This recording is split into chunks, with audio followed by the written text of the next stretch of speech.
اعوذ باللہ من الشیطان الرجیم بسم اللہ الرحمن الرحیم ذالکم یہی ہے تمہارا اللہ ربکم تمہارا پروردگار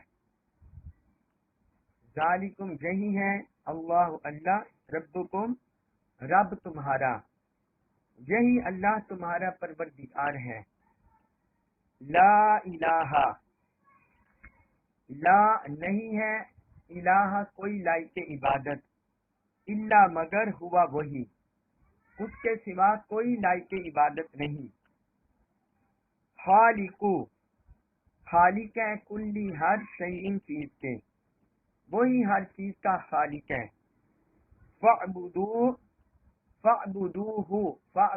پس تم عبادت کرو اس کی فاعبدوہ پس تم اسی کی عبادت کرو واہ اور وہ ہے علا اوپر کلی ہر شیء چیز کے وکیل نگہبان واہ علا کل شیء وکیل اور وہ ہر چیز پر نگہبان ہے۔ پچھلی آیات میں ہم پڑھے ہیں کہ آیت نمبر 95 سے لے کر آیت نمبر 101 تک اللہ تعالیٰ کے وجود کے، اللہ تعالیٰ کی توحید کے، اللہ تعالیٰ کی وحدانیت کے دلائل ہیں۔ اب یہاں اس آیت مبارکہ میں اللہ تعالیٰ نے اپنے معبود حقیقی ہونے کا، اپنی توحید کا واضح طور پر بیان فرما دیا۔ یعنی جو پچھلی ساری گفتگو ہے وہ اس پاک کلام میں اس کا جو مرکز ہے جو کریکٹ ہے وہ اس آیت مبارکہ میں بیان ہو گیا ہے، جو خلاصہ ہے۔ تو فرمایا ذالکم اللہ ربکم، وہی اللہ تمہارا رب ہے، اس کے علاوہ کوئی بھی تمہارا رب نہیں ہے۔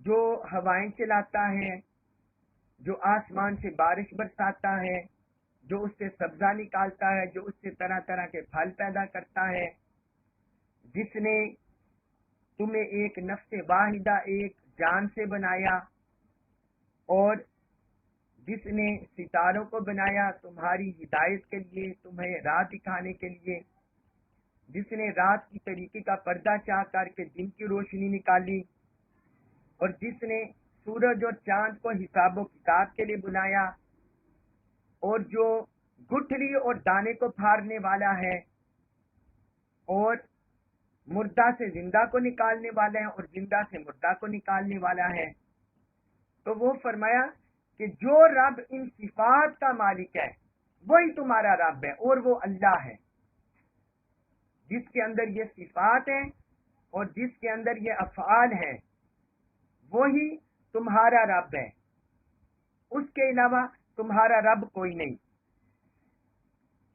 پھر آگے فرمایا لا الہ الا ہوا، اس کے سوا کوئی لائق عبادت نہیں ہے، کوئی معبود نہیں ہے، وہی حقیقی معبود ہے اور وہی لائق عبادت ہے۔ خالق کل شیء فاعبدوہ، وہی ہر چیز کا خالق ہے، چاہے کوئی چیز زمینوں میں ہے یا چاہے کوئی چیز آسمانوں میں ہے، چاہے کوئی چیز فضاؤں میں ہے، چاہے کوئی چیز کہکشاؤں میں ہے، آسمانی وسعتوں میں ہے، افلاکی وسعتوں میں ہے، یا سمندر کی گہرائیوں میں ہے۔ تو فرمایا خالق کل شیء، وہ ہر چیز کا خالق ہے، فاعبدوہ پس تم اسی کی عبادت کرو،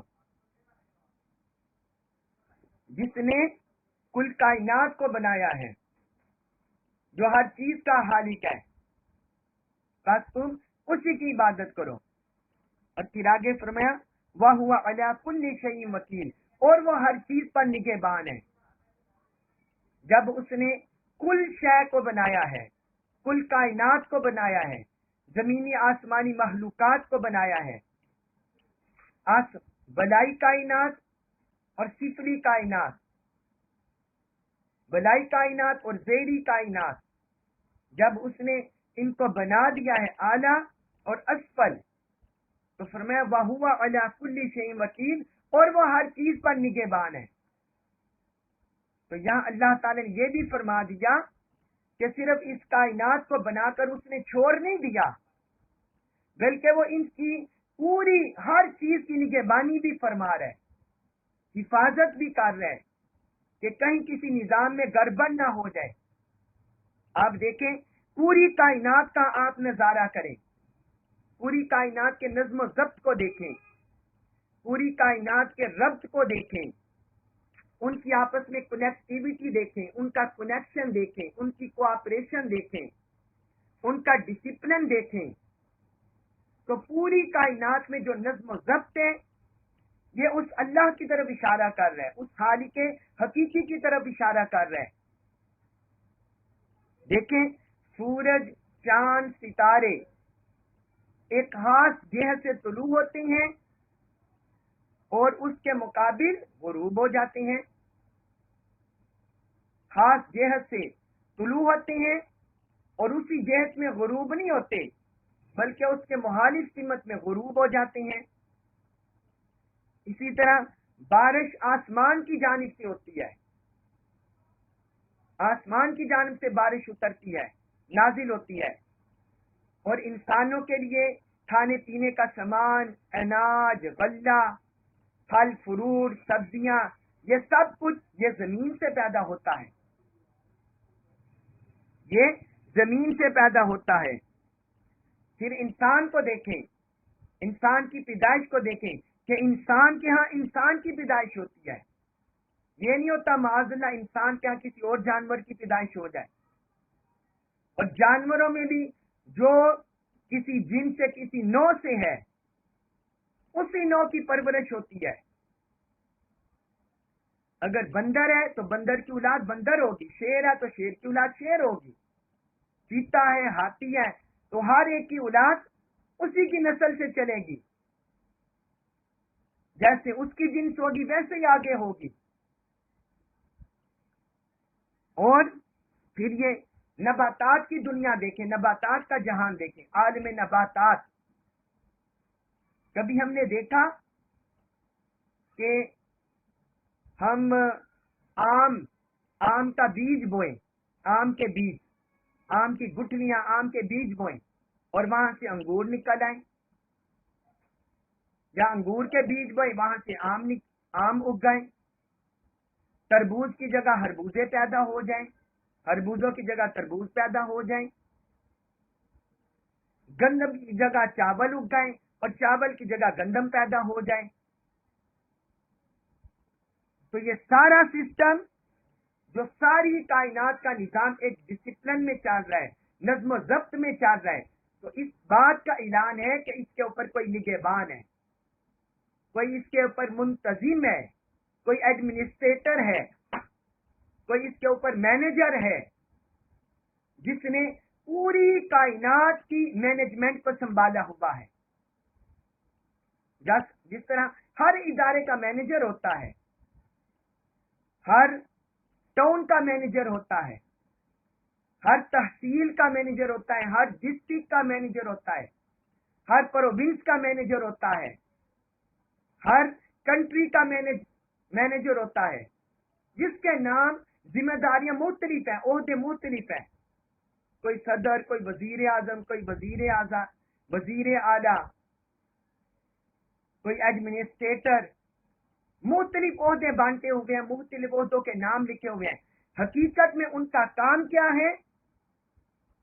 جو ان کو ذمہ داری دی گئی ہے اس میں نظم و ضبط کا خیال رکھنا۔ تو یہ زمینی انسانوں کے نظم و ضبط ہیں کہ انسان نے اپنے امور کو نظم و ضبط میں لانے کے لیے یہ امور بانٹے ہوئے ہیں، امور کو نظم و ضبط میں لانے کے لیے آپس میں بانٹے ہوئے ہیں، تقسیم کیے ہوئے ہیں۔ تو کیا پوری کائنات کسی منتظم کے بغیر چل رہی ہے؟ اسے بنانے والے کے بغیر چل رہی ہے؟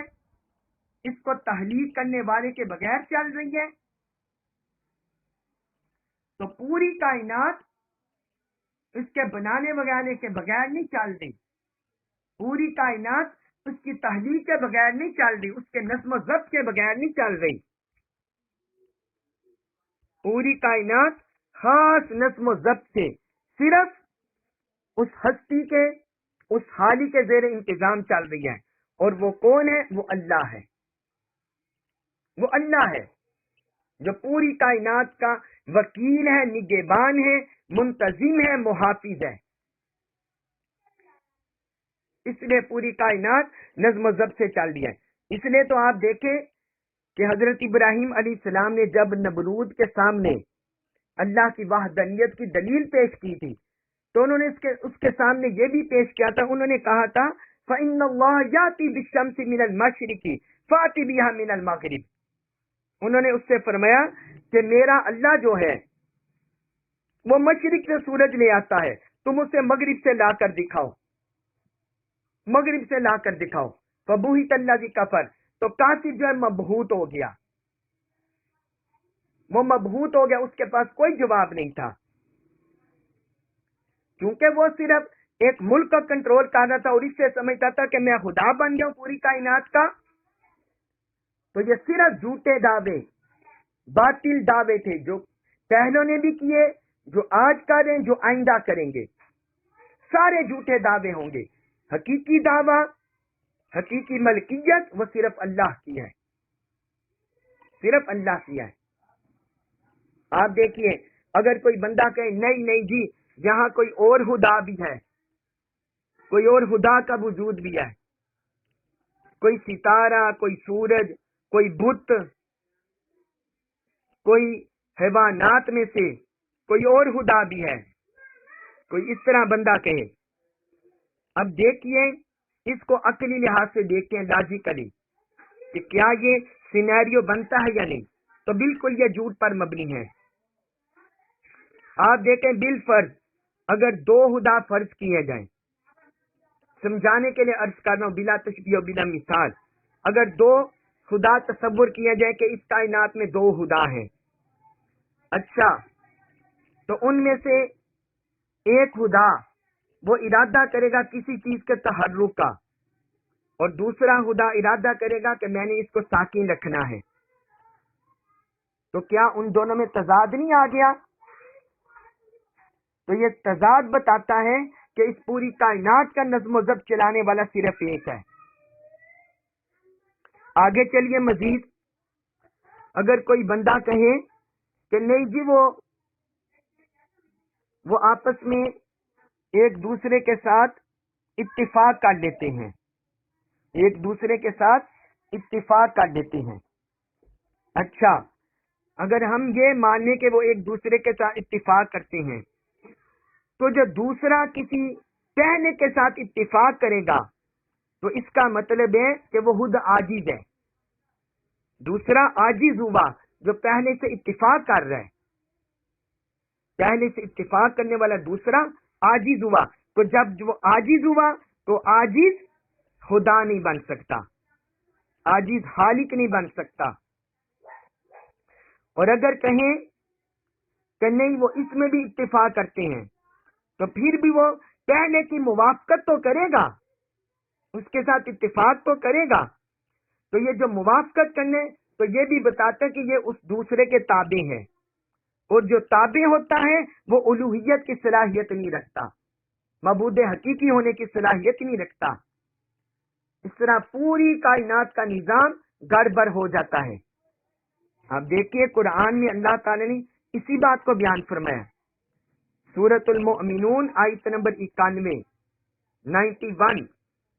اس میں اللہ تعالی نے فرمایا متخذ اللہ من ولد، اللہ نے کوئی اولاد نہیں بنائی، وما کان معہ من الہ، اور نہ اس کے ساتھ کوئی اور معبود ہے، نہ اس کے ساتھ کوئی اور معبود ہے.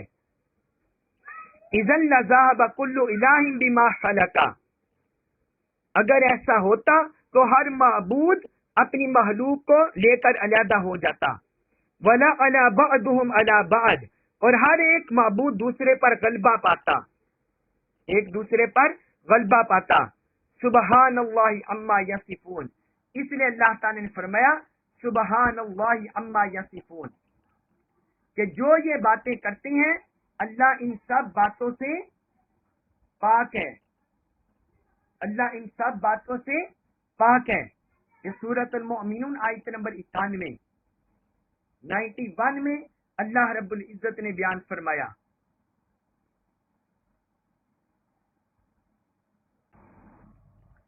تو اللہ رب العزت نے دوسری آیت میں فرمایا، دوسری آیت میں، ایک اور آیت میں، سورۃ الانبیاء آیت نمبر 22 اس میں فرمایا لو کان فیہما آلہۃ الا اللہ لفسدتا، کہ اگر آسمانوں اور زمین میں اللہ کے علاوہ اور معبود ہوتے لفسدتا، تو وہ ضرور تباہ و برباد ہو جاتے، لفسدتا تو ضرور دونوں تباہ و برباد ہو جاتے، یعنی مراد ہے آسمان اور زمین، آسمان اور زمین۔ تو یہ فرمایا کیونکہ جس طرح آپ دیکھیں ایک علاقے میں اعلیٰ درجے پر 2 ایڈمنسٹریٹر نہیں رہ سکتے، کسی ادارے میں 2 چیئرمین بھی یک وقت نہیں ہو سکتے، کسی صوبے میں 2 وزیر اعلیٰ نہیں ہو سکتے، کسی ملک میں 2 وزیر اعظم 2 صدر نہیں ہو سکتے، اس طرح نظام گڑبڑ ہو جاتا ہے۔ ایک گھر کا سربراہ بھی 2 نہیں ہو سکتے، اگر گھر کے کسی گھر میں 2 سربراہ بنا لیں گے اور کسی ایک بندے کو اتھارٹی نہیں مانیں گے تو گھر بھی خراب ہو جاتے ہیں، گھر کا نظام خراب ہو جاتا ہے، ملکوں کا نظام خراب ہو جاتا ہے، صوبوں کا، علاقوں کا نظام خراب ہو جاتا ہے۔ تو پوری کائنات میں جو نظم و ضبط کے ساتھ پوری کائنات چل رہی ہے، تو اس کا نظم و ضبط، ڈسپلن، رب یہی اس بات پر گواہ ہے کہ اس پوری کائنات کو چلانے والا صرف ایک اللہ ہے، وہ وحدہ لا شریک ہے، خالق کل شیء، وہ ہر چیز کا خالق ہے، وہو علی کل شیء وکیل، اور وہ ہر چیز پر نگہبان ہے، محافظ ہے، منتظم ہے، وہ یہ سسٹم چلا رہے ہیں۔ تو یہ اللہ رب العزت نے بیان فرما دیا، اپنی توحید کا، وحدانیت کا کلائمیکس کر دیا۔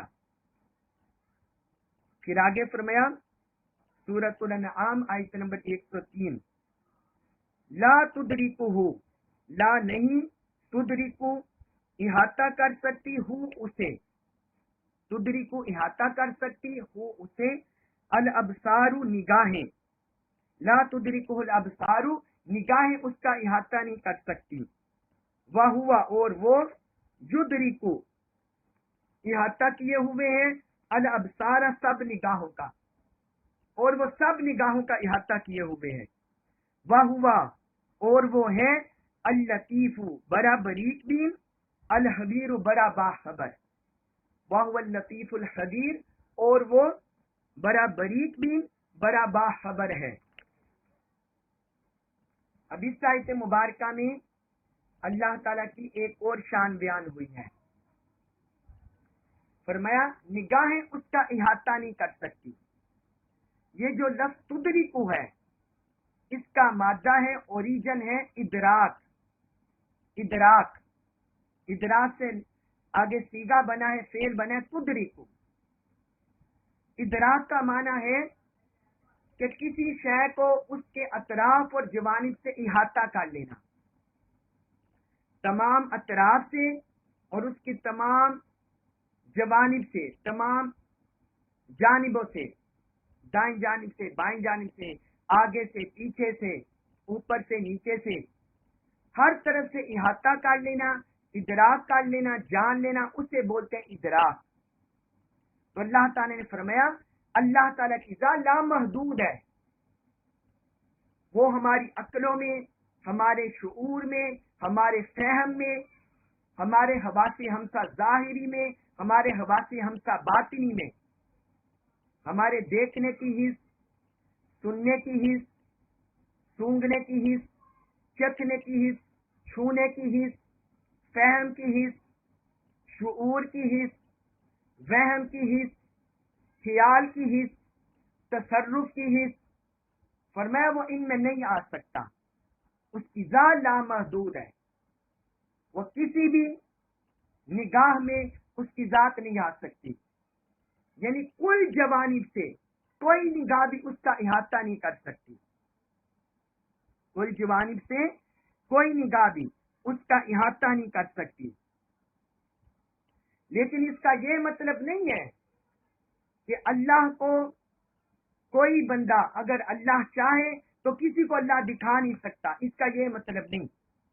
اگر اللہ چاہے تو اللہ تعالی مخلوق کو اپنا آپ دکھا سکتا ہے، مگر وہ مخلوق کی حیثیت کے لحاظ سے ہوگا، مخلوق کی کیپیسٹی کے لحاظ سے ہوگا. جتنی مخلوق کے اندر کیپیسٹی ہوگی، صلاحیت ہوگی، ایسے ہی وہ رب کو دیکھ سکے گی. جس طرح دیکھیں اللہ تعالی نے قرآن مجید میں قیامت کے بارے میں بیان کیا. سورۃ القیامہ آیت نمبر 22-23، اس میں اللہ تعالی نے فرمایا وجوہ یومئذ ناظرہ الی ربہا ناظرہ.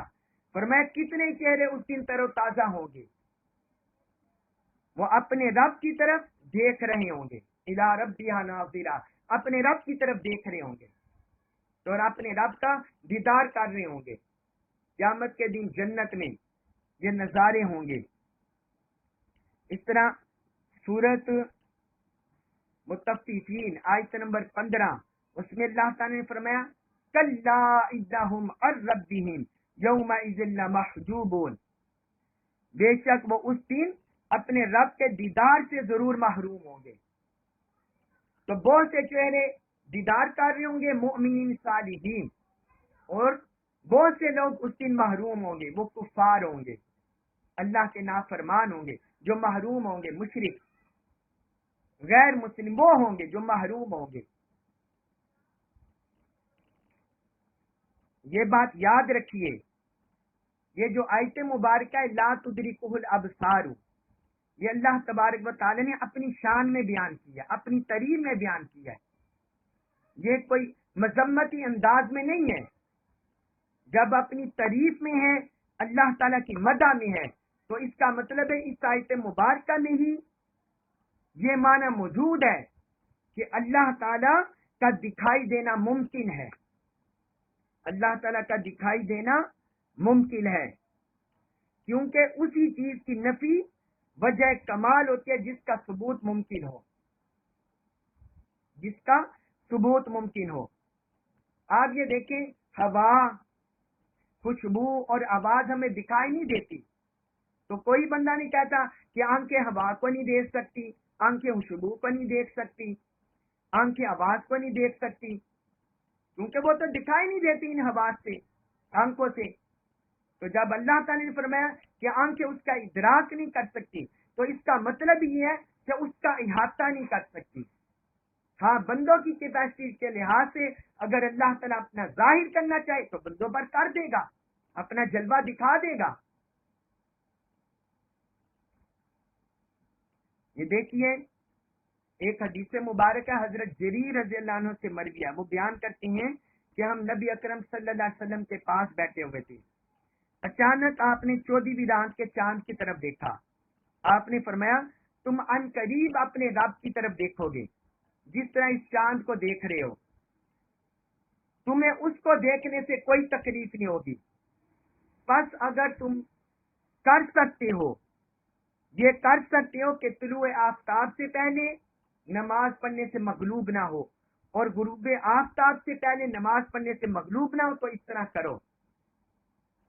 یعنی طلوع آفتاب سے پہلے کی نماز سے غفلت نہ کرو اور غروب آفتاب سے پہلے کی نماز سے غفلت نہ کرو. فرمایا ایسا کرو، یعنی نماز فجر اور نماز عشاء اثر کی طرف اشارہ کیا کہ ان نمازوں کو پڑھنے والے رب کا دیدار کریں گے، رب کا دیدار کریں گے.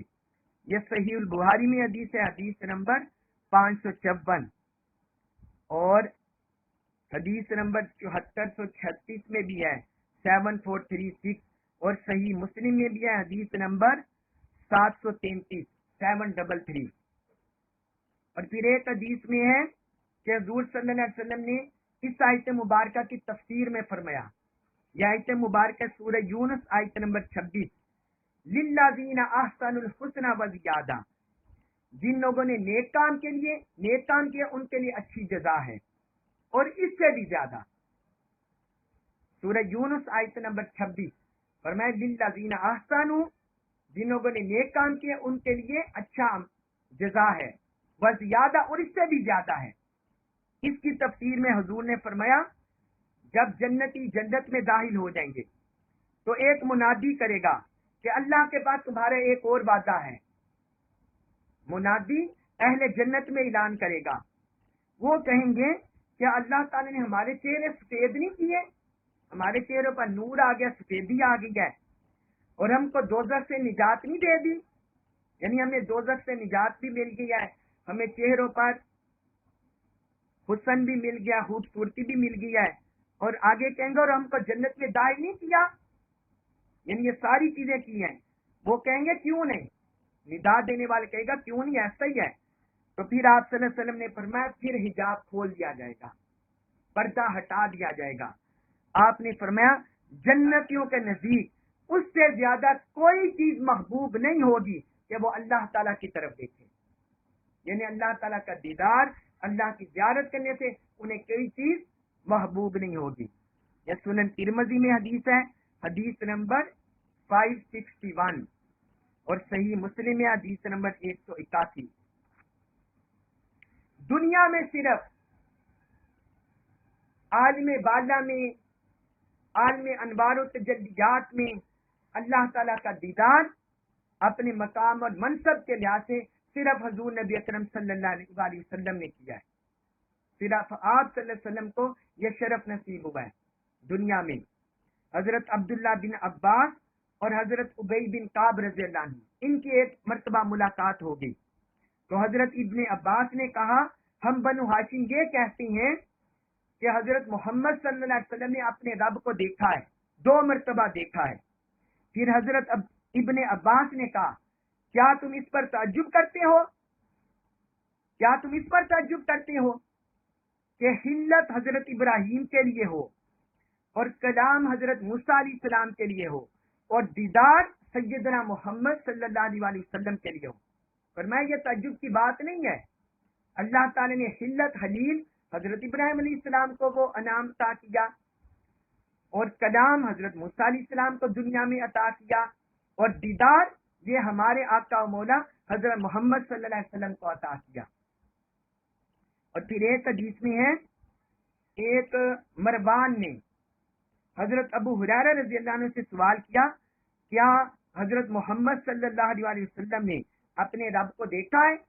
تو حضرت ابو ہریرہ رضی اللہ عنہ نے فرمایا ہاں حضور نے دیکھا ہے۔ اس کے علاوہ بھی بہت سے صحابہ کرام کا یہی عقیدہ ہے، حضرت انس بن مالک، حضرت عبداللہ بن عباس، پھر تابعین حضرت اکرمہ، حضرت ربیع، حضرت حسن بصری، بہت سے ائمہ کا یہ قول ہے، صحابہ کرام کا، تابعین کا، کہ حضور نبی اکرم صلی اللہ علیہ وسلم نے معراج کی رات اللہ رب العزت کا دیدار کیا۔ یہ امام قرطبی نے اپنی تفسیر میں ان روایات کو درج کیا۔ اللہ تبارک و تعالیٰ سے دعا ہے اللہ تعالیٰ ہمیں، تو یہاں اللہ تعالیٰ نے اس آیت میں یہی فرمایا ہے، فرمایا لا تدرکہ الابصار، نگاہیں اس کا احاطہ نہیں کر سکتی، وہو یدرک الابصار، اور وہ نگاہوں کا احاطہ کیے ہوئے، یعنی کل کائنات اس کے علم میں ہے، اس کے ادراک میں ہے، وہو اللطیف الخبیر، اور وہ بڑا باریک بین، بڑا باخبر ہے، ہر چیز پر رب کی قدرت ہے، رب کی نگاہ ہے، رب کا علم ہے۔